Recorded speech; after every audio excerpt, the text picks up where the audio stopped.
How's it going, everybody? I'm the big guy. I'm the best there is, the best there was, the best there ever will be. There have been none before me, there'll be none after me. Therefore, I am the one and only Jake Covey. And welcome to Wrestling Made Simple. We got an action-packed week for you this week with the news of the week, followed by your SmackDown and Raw reviews. And then we have a review of Payback 2014, followed by your WWE Drink of the Week, then a reading from the Book of Rules, and finally, the Battle Droid of the Week. Let's get into it right now, ladies and gentlemen, as WWE has released someone who has been working for the company for a very, very long time. That's right, John Laurinaitis has been released. He was linked to the Vince McMahon sex scandal, so he has been released by WWE very quietly. There have not been tweets or anything about it. It was just reported on by Fightful that he is no longer with the company. So, John Laurinaitis, good luck on your future endeavors. Have luck spending all the time with your wife. Just a joke, just a joke, just a joke. Also, 2 more faces are returning to the company. Apparently, it's been reported by PW Insider that the deal is basically done. Naomi and Sasha are returning to WWE. Great sign by WWE. Good job getting them back. Congratulations. And, I just don't know what's going to happen now. I mean, who else can come back? Bray Wyatt.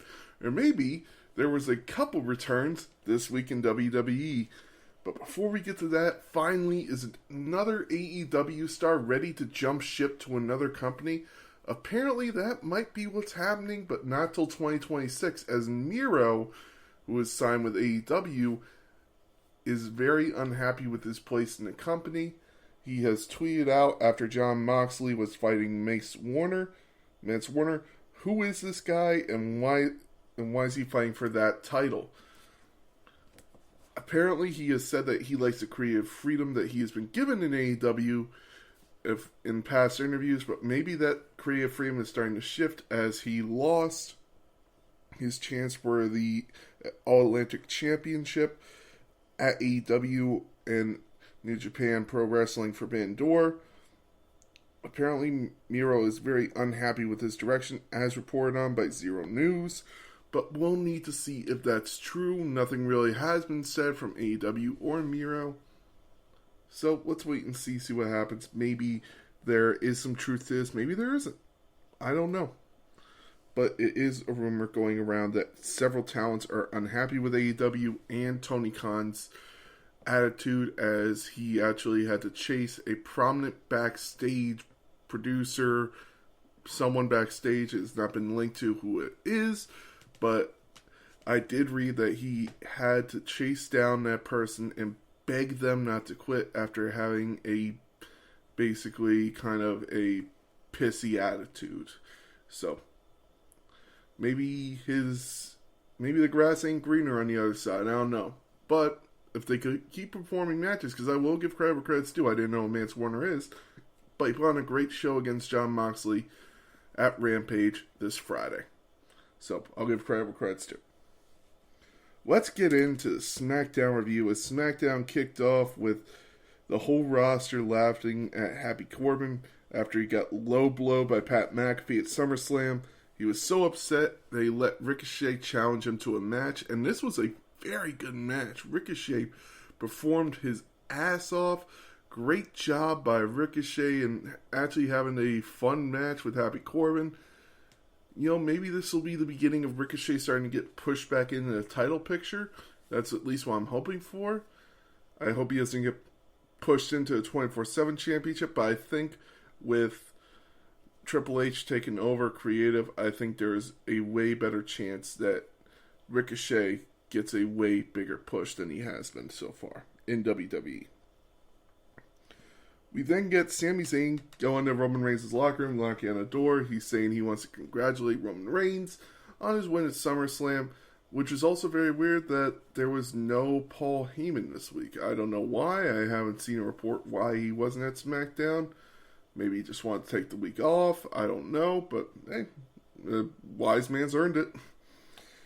The Usos came out. They said that he is busy and they will text Sammy when they can see him. But for right now, they need him to go help out backstage because the wise man usually does all that stuff of helping Roman Reigns get his music ready and get the lighting and the fireworks ready. But since he's not here, can he go do it? And he said, sure. We then get Shinsuke Nakamura versus Ludwig Kaiser in a very good singles match, very fun. Again, this is what I like about Triple H. Apparently, there's been given a lot of freedom now backstage. The type of freedom you were hearing about in AEW as well, in New Japan, and a bunch of other companies. When Vince McMahon was there, he wasn't giving them that type of freedom, but he's letting them cut their own promos. He's actually unbanned 2 banned words from, actually 3 if Roman Reigns is proven correct. He's unbanned hospital, he's unbanned wrestler, and he's unbanned wrestling. So maybe we'll get the end of the word superstars, and we'll get professional wrestlers again in WWE.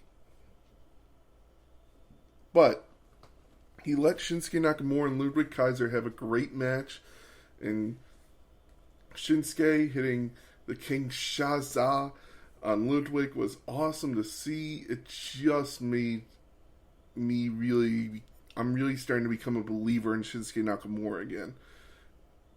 After he lost the Intercontinental Championship the first time to Braun Strowman, I was really sitting there going, okay, now what? And they win the tag team picture, which was good. It was good for him and Cesaro, but at the same time, I'm like, these 2 guys should be world champions. And shout out to Cesaro. He is a world champion now in ROH. Awesome to see him in AEW and him doing this shit. So bravo to Cesaro.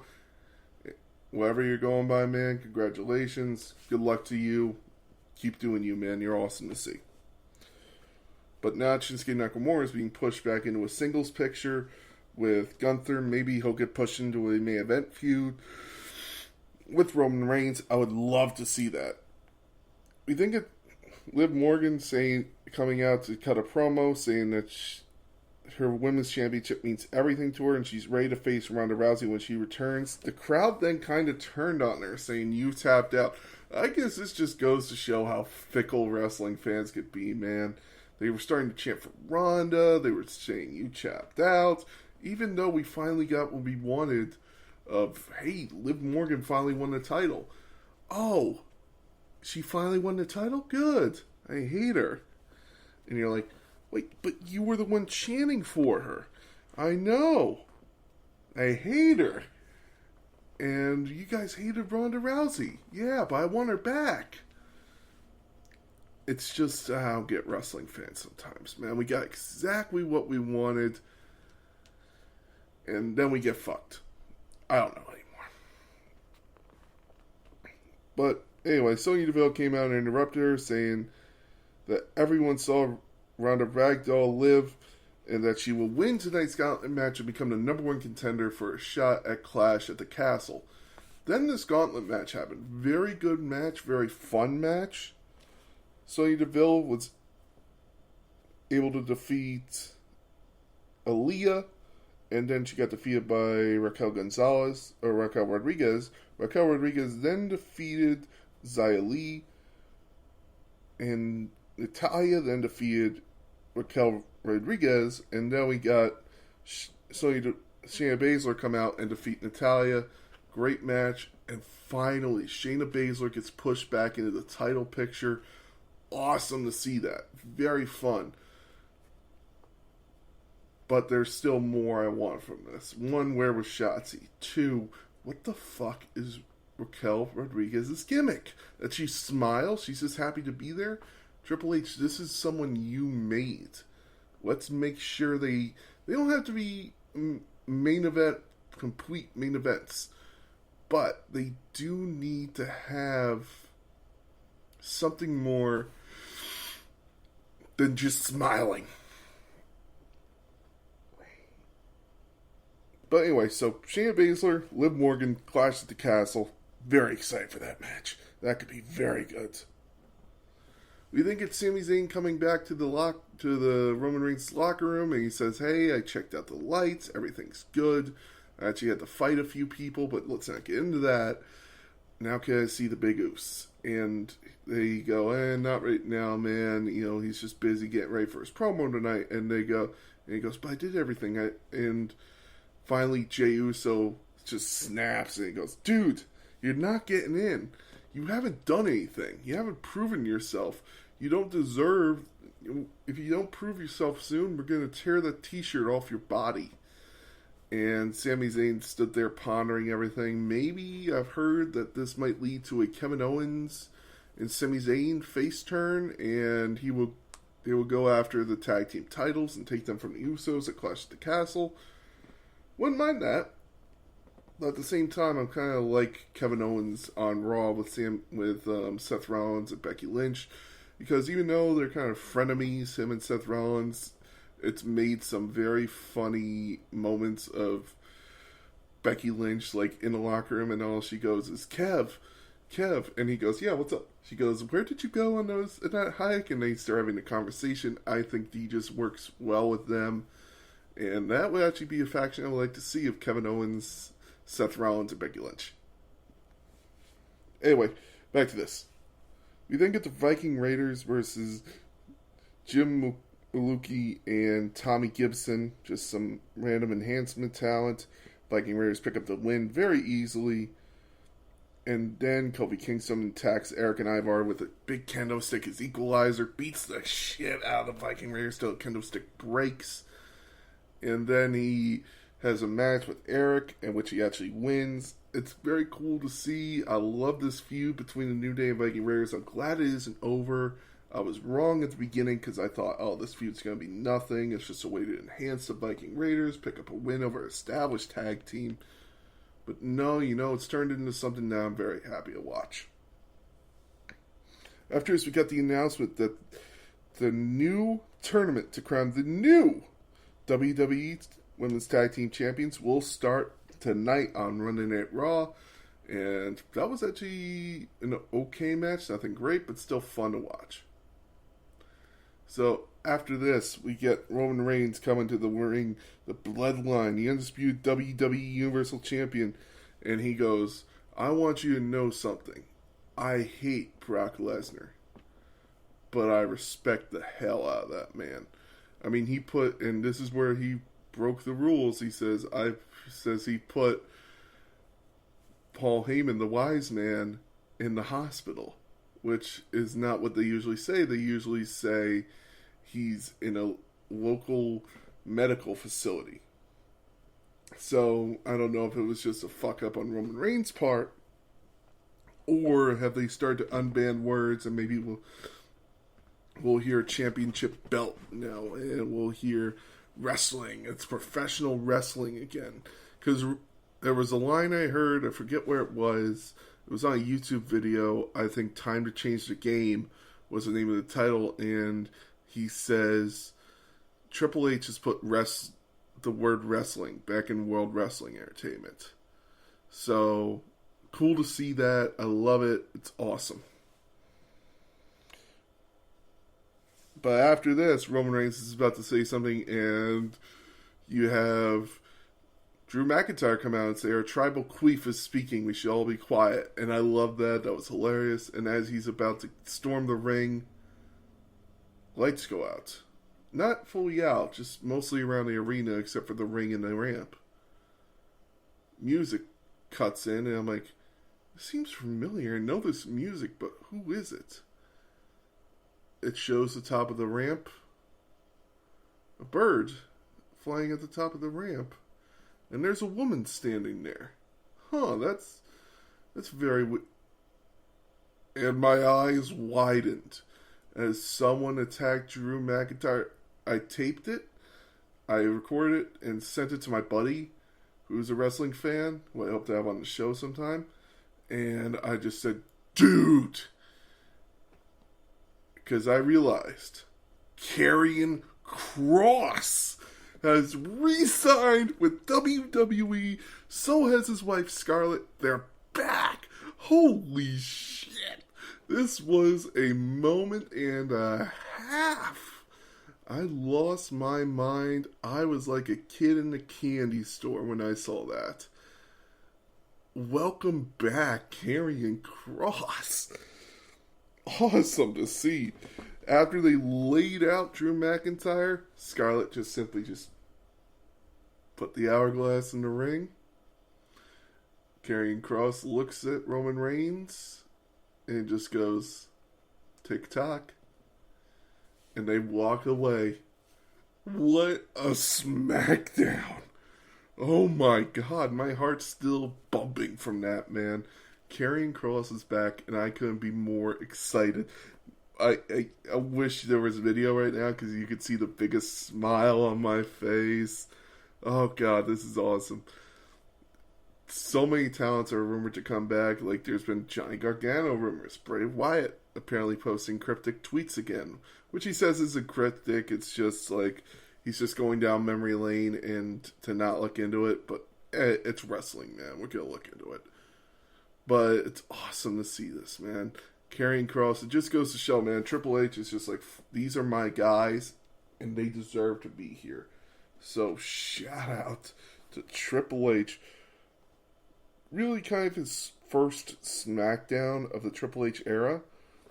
And it's been amazing. So, bravo to Triple H for creating something here. Bravo. Whoop, knocked something over. Let's move on to Raw. As Raw kicked off with Bayley, Io Sky, and Dakota Kai in the ring talking about how they came back to WWE because they wanted that hunger in the women's division. They wanted everything to be back to the way it was in the women's division. The crowd started chanting, Bayley sucks, Bayley sucks. Dakota Kai steps in and says, this is why we came back, because you guys don't respect people. And then Lil Miss Bliss comes out. And then Asuka. And then Bianca Belair. And Bianca Belair says, hey, I still want to fight. And I want to fight you, Io Sky. But I think there's 3 of us and 3 of you, so let's have a 6-woman tag team match. Billy says, hey, we're not doing this in Cleveland, of all places. We're doing this somewhere deserving. Like Clash at the Castle. It was agreed it will be a 6-woman tag team match at Clash of the Castle. Excited for it. This could be a good tag team match, and I never thought I'd be excited for tag team matches, but this week's Raw got me into it.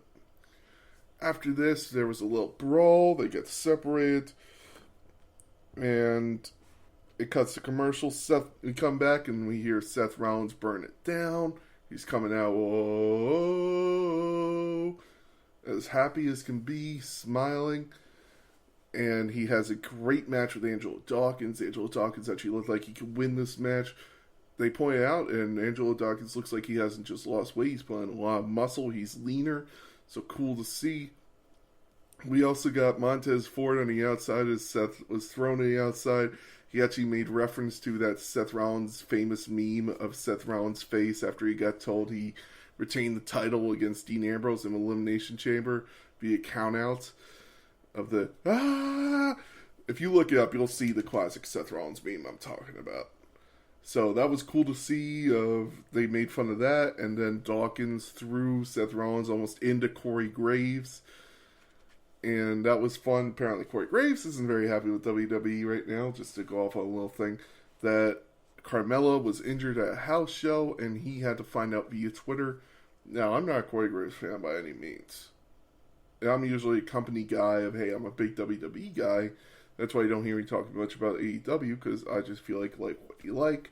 And I tried AEW, it's just not for me. But if you like it. Go watch it. It's fun. It is a fun promotion, but it's just not my type of promotion. But, like what you like. And I'm not a Corey Graves fan. If you like Corey Graves, bravo. If not, hey. But he had to find out his wife got injured via Twitter. Dude, that's bullshit. If someone gets injured, you're calling their family and being like, hey, this happened on the job. We don't know the severity of the injury. We believe they're going to be okay, but we just wanted to let you know. I get why you're worried about it, but at the same time, dude, not telling Corey Graves about his wife's injury, that's bullshit. Anyway, so Seth Rollins ends up hitting the stomp on Angelo Dawkins after a great match. Bravo to them.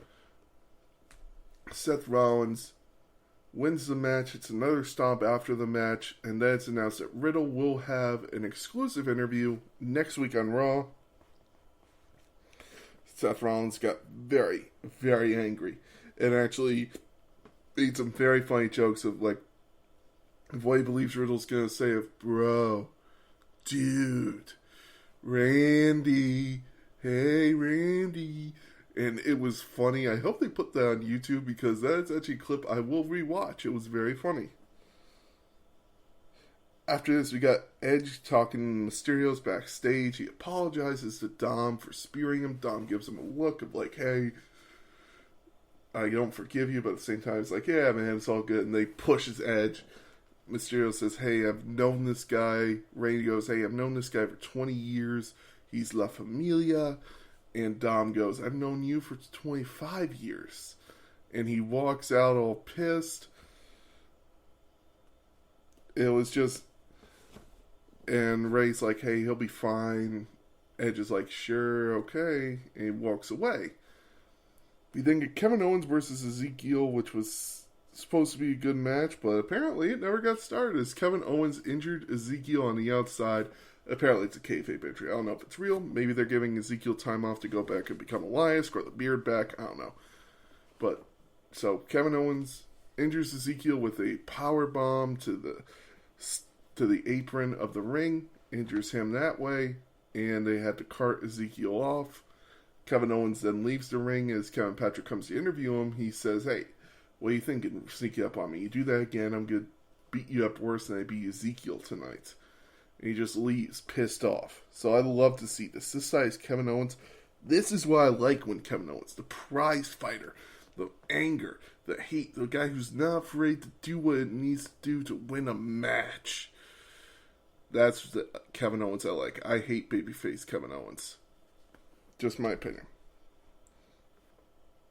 We then get Damian Priest saying he will challenge Edge to a match in Toronto in 2 weeks on Raw, and he vows to embarrass Edge in front of his family and his friends. We then get Finn Balor versus Rey Mysterio, which was an okay match, a little fun, a little time, but I'm watching this match going one thing. Where is Rhea Ripley? Because she is supposed to be a huge part of this group, and she's basically either been injured or taking time off for the whole time this group has been a thing, basically. Which sucks, because I think she adds something to the group that's very fun.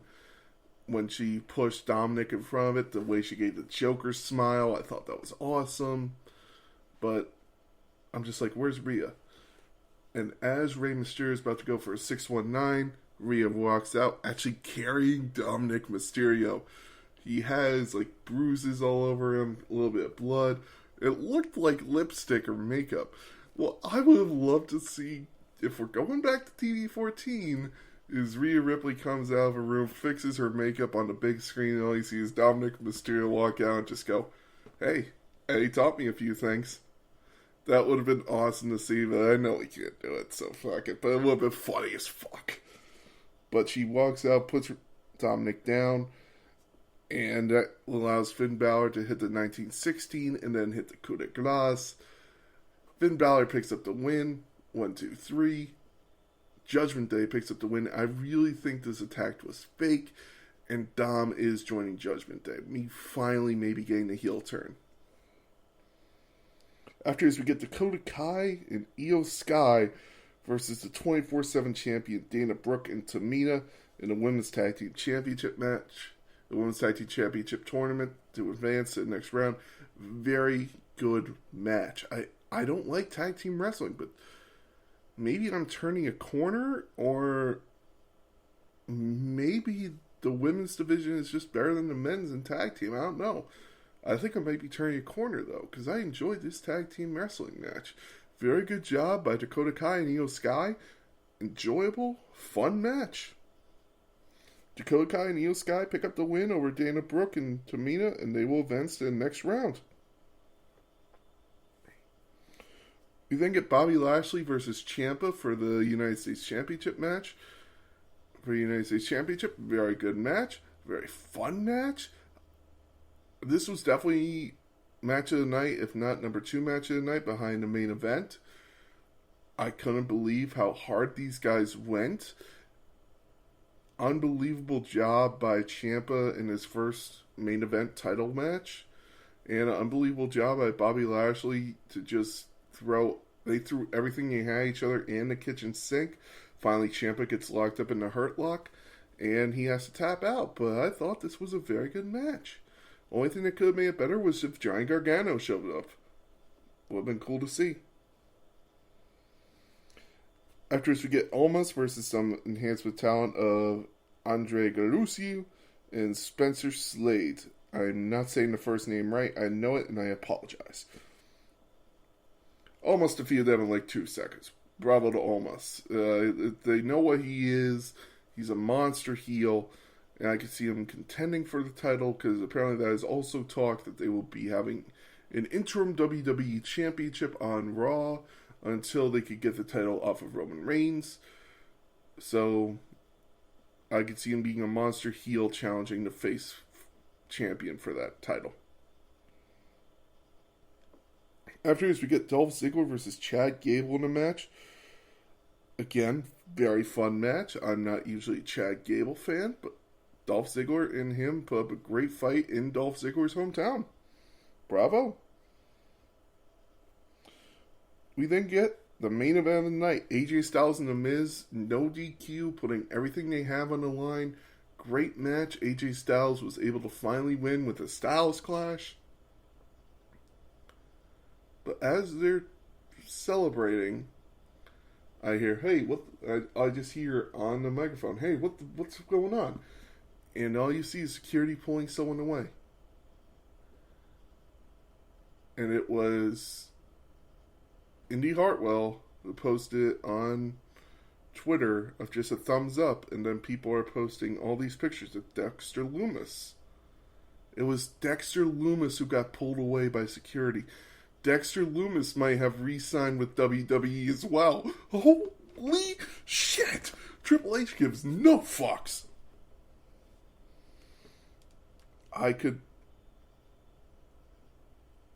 And they even posted on WWE Twitter, WWE Raw had an unexpected visitor tonight.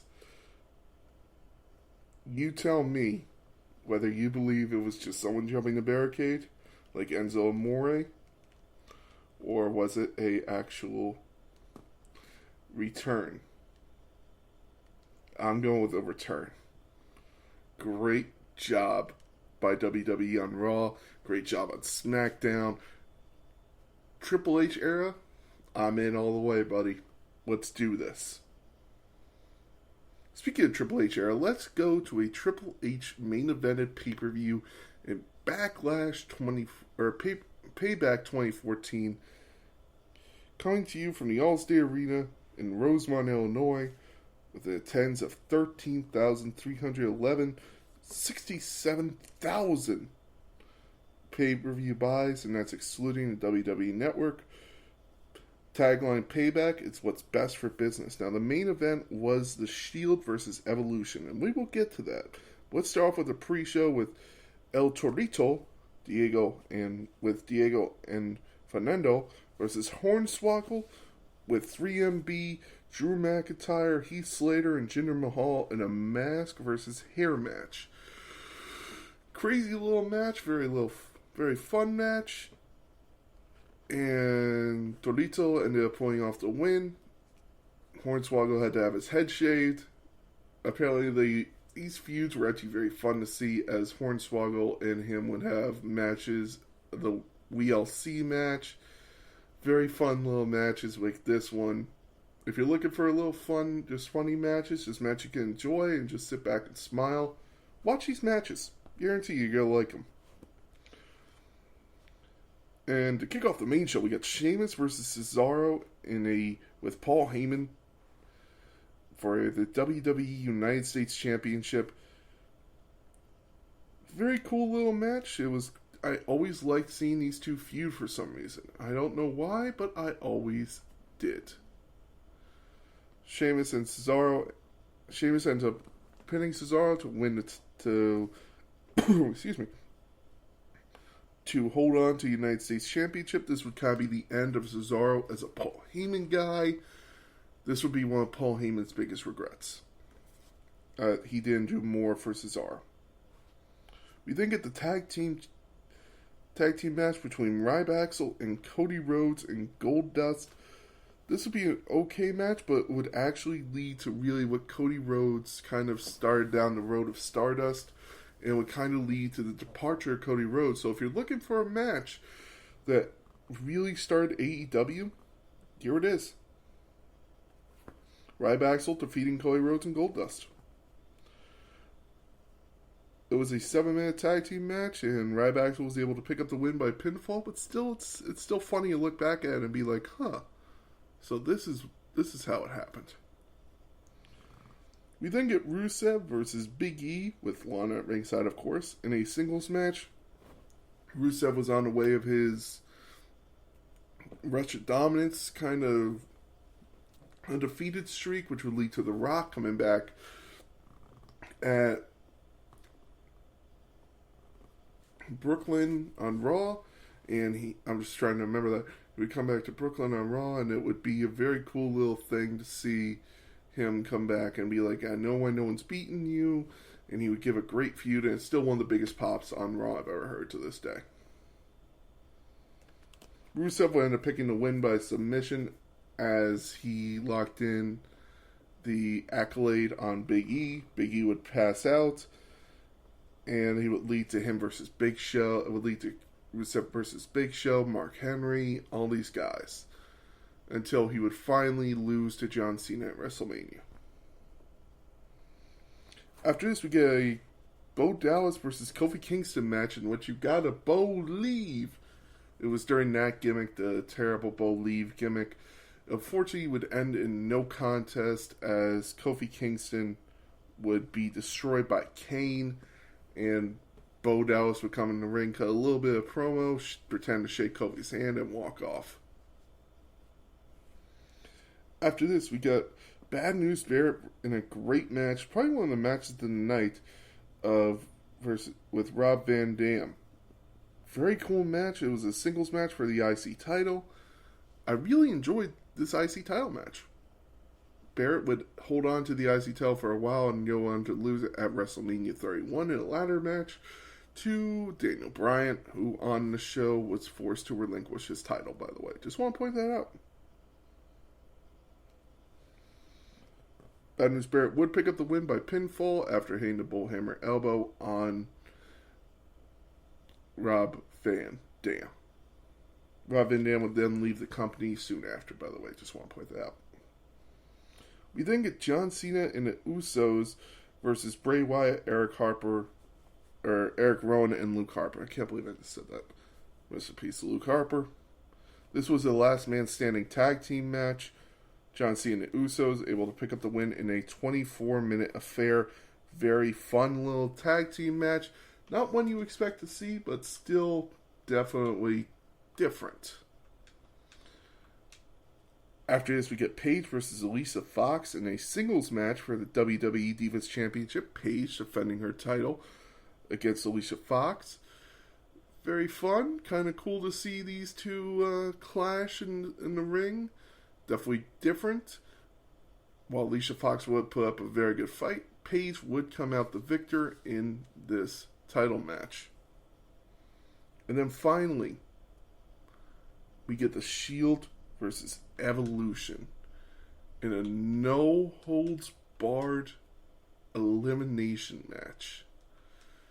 Now, if I am correct, which yes I am, this was the Shield's last match together before breaking up until 2017, which will be the subject of my next video, my next podcast. Amazing match. The Shield and Evolution are in this blood feud. They have been since WrestleMania when they turned face and beat Kane and the New Age Outlaws. So Evolution comes back together to try to destroy the Shield, and they lose at Extreme Rules. And Triple H decides, okay, we'll have one last war with the Shield at Extreme Rules. at Payback, Batista, Randy Orton go out for the match, and it's a clean sweep. The Shield end up picking up the win after a hard-fought elimination match. They pin each member pins another member.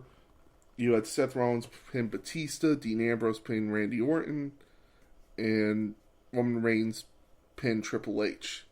The next night, Batista would quit on Raw, and then you would get the Shield in the middle of the ring saying, "We adapt, we never break," until Triple H comes out and says, "Plan B. There's always a Plan B." And we all know what happened there. Payback 2014. A fun show, and actually very good show to come off of what is called one of the best WrestleManias of all time. I'm not a fan of that WrestleMania, but at the same time, I understand why. It was a fans' WrestleMania. So this was a very good show coming off of Extreme Rules from that, and then to this, Payback. Great matches, very fun. But the main event is something to be remembered because it was the Shield's last original run match. They didn't think they were going to break them up. And I guarantee you, probably if Batista wasn't quitting the company or on his way out, they would have stayed together. But they needed something else. They needed something different. So, Shield breaking up sucks, but at the same time, you're like, alright, let's see what these guys could do alone.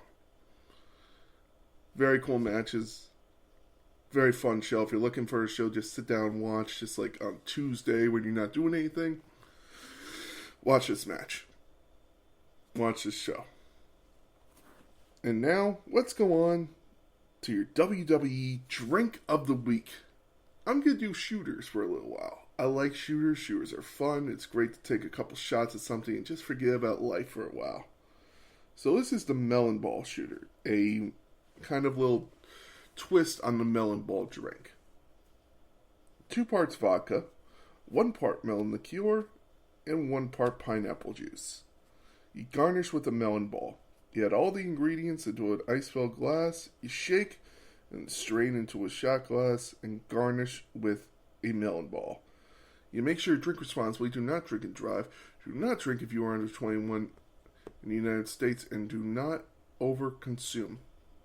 Please drink responsibly.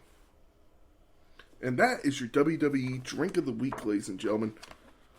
Now, it is time for a reading from the Book of Rules. Food in the ring will almost always end up in someone's face. Plan your lunches accordingly. A reading from the Book of Rules. And now, ladies and gentlemen, it is time for everyone's favorite Battle Droid of the Week.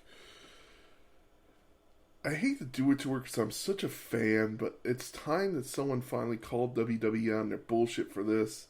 And I've seen people doing it, and you know what? I'm getting on this bandwagon because I think it's completely right to call them out for this. Raquel Rodriguez could be an amazing talent of just a... There's no one who matches her size, maybe Tamina, on the main roster. Probably in WWE. No one can match Raquel Gonzalez's size, her power, and just her all out of just, hey, let's just fight. And she had a great gimmick in NXT of she was this kind of Spanish cowgirl who just wasn't afraid of a fight. I wouldn't even say cowgirl, she just enjoyed having that fight in her. She was a brawler. That's what I loved about her.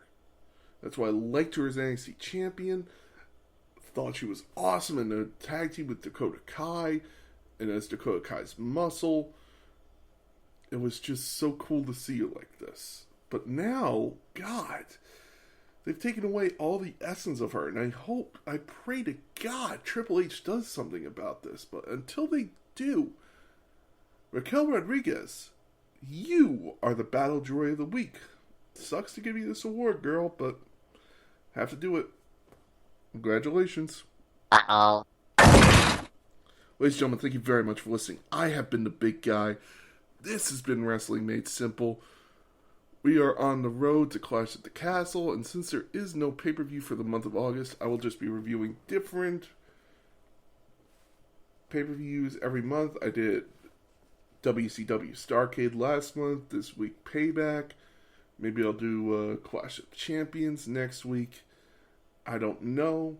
Whatever comes... Actually, next week there won't be a classic pay-per-view review. I remember what I'm going to do next week. Next week, I'm going to go in chronological order and review the year that I got into wrestling of 2017. I was not born a wrestling fan, I did not grow up a wrestling fan, but 2017, funny enough, made me a wrestling fan because there was a pay-per-view every 2 weeks after I started watching at WrestleMania. So you know what? I will be reviewing all of 2017 next year. Starting from the Royal Rumble in San Antonio. And I'm making sure I get this right before I say where it ends. Let's see. So that's Randy Orton's pay-per-view where he won the Royal Rumble.